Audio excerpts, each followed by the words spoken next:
자신들의 정체와 응징 이유를 밝혀 광복회의 존재를 알리고 조선 사람들에게 희망을 갖게 한 것이다.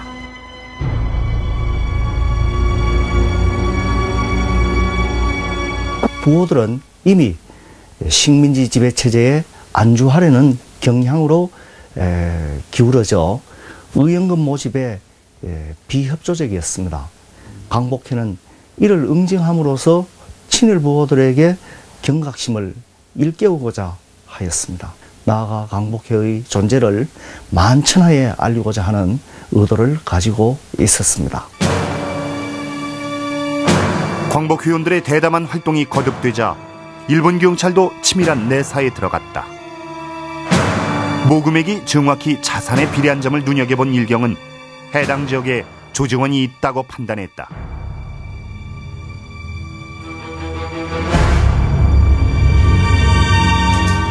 통고문이 가장 많이 발송된 충청도를 집중 수사하던 중 마침내 1918년 1월 28일 장두환 의사가 체포되고 충청도 광복회원들이 대량 체포됐다. 하지만 체포된 광복회원들은 지독한 고문에도 동지들이 탈출할 시간을 벌어주었다. 우재룡, 권영만, 한훈 등은 만주로 탈출한다.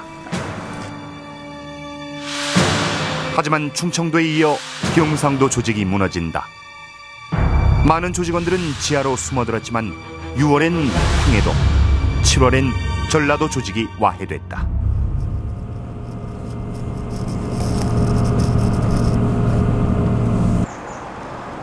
박상진도 향산 이만도 선생 댁으로 긴급히 피신한다. 이만도 선생은 나라가 망하자 23일 동안 처절한 탄식을 통해 전국을 뒤흔들며 일제의 간담을 서늘케 한 후 끝내 순국한 인물이다.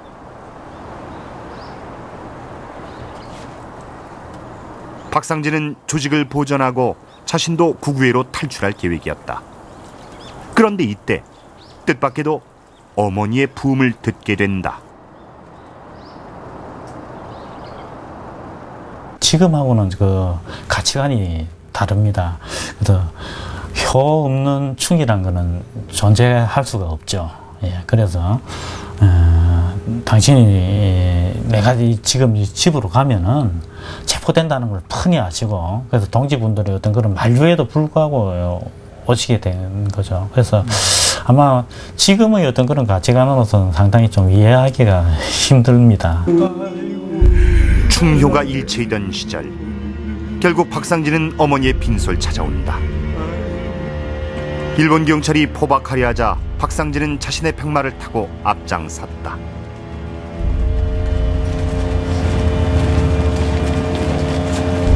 흰 두루마기에 백마를 타고 가는데 검은 옷의 수비대가 뒤를 따랐다. 마치 백학이 천상으로 훨훨 날아가는데 까마귀 떼가 따라가는 듯했다. 이때 광경을 박상진의 제종동생 박용진은 이렇게 기록했다.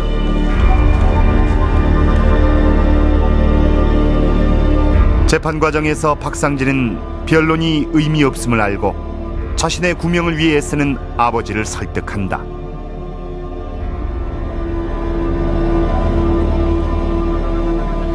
몸을 깨끗이 갖고 죽는 것이 저의 소원입니다. 어찌 고고한 짓을 할 필요가 있겠습니까? 3년 6개월을 지루하게 끌던 재판 끝에 마침내 광복회 총사령 박상진에게 강도살인 죄목으로 사형이 확정됐다.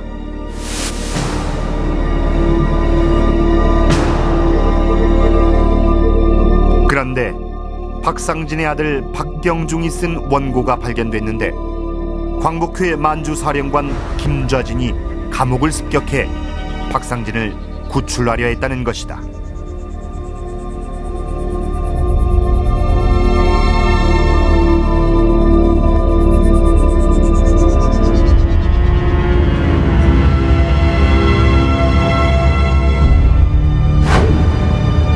하지만 김좌진의 제안은 실행되지 못했다.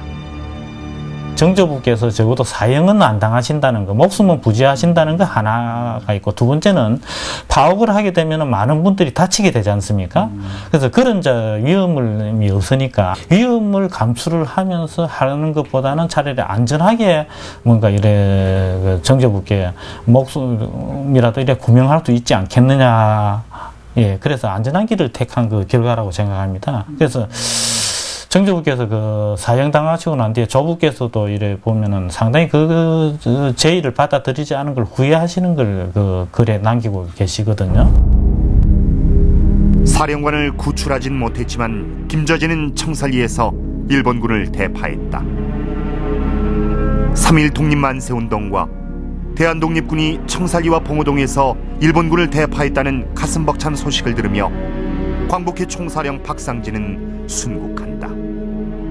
그의 나이 37이었다. 박상진의 죽음은 연일 신문지상에 보도돼 식민지 조선을 흐느끼게 했다. 박상진 아버지의 인터뷰다. 아무것도 알지 못하는 죽은 자식이나마 5년 만에 부자 상복이니까 하룻밤이라도 내 방에서 같이 자야 하겠소.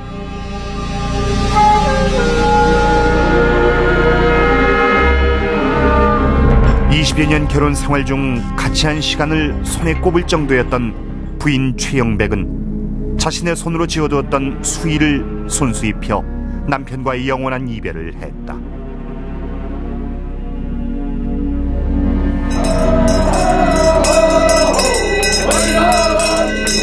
가문, 재산, 학문, 어느 것 하나 부러울 것 없었던 박상진.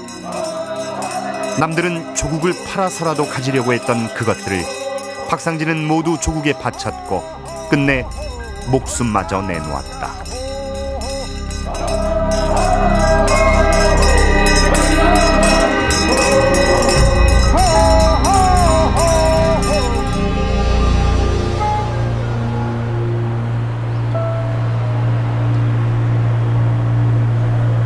광복회는 1918년 총사령인 박상진을 비롯 대다수 회원들이 체포되면서 조직이 와해됐다. 하지만 3.1운동 후 우재룡을 중심으로 활동을 재개했고 임시정부와 연계해 항일 투쟁을 전개했다. 광복회의 투쟁은 1920년대 무장투쟁 단체들에 전승돼 민족적 역량을 결집시키는 밑거름이 됐다.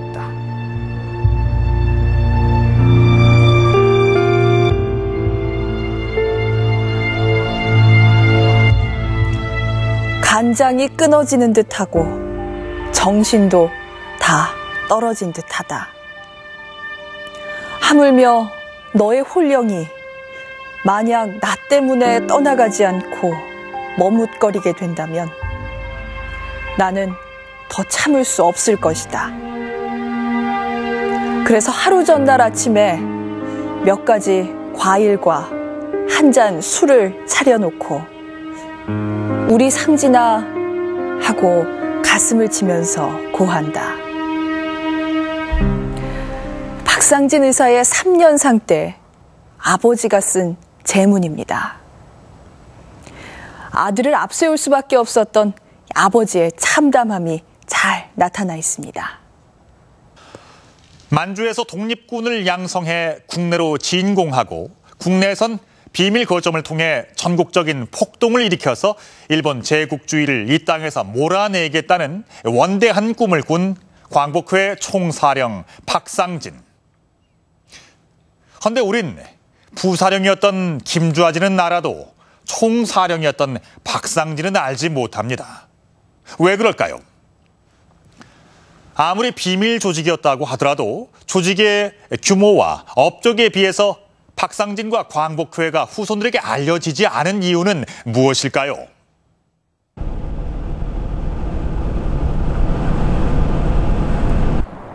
광복회를 다시 만난 곳은 천안의 천안 삼거리 공원이었다.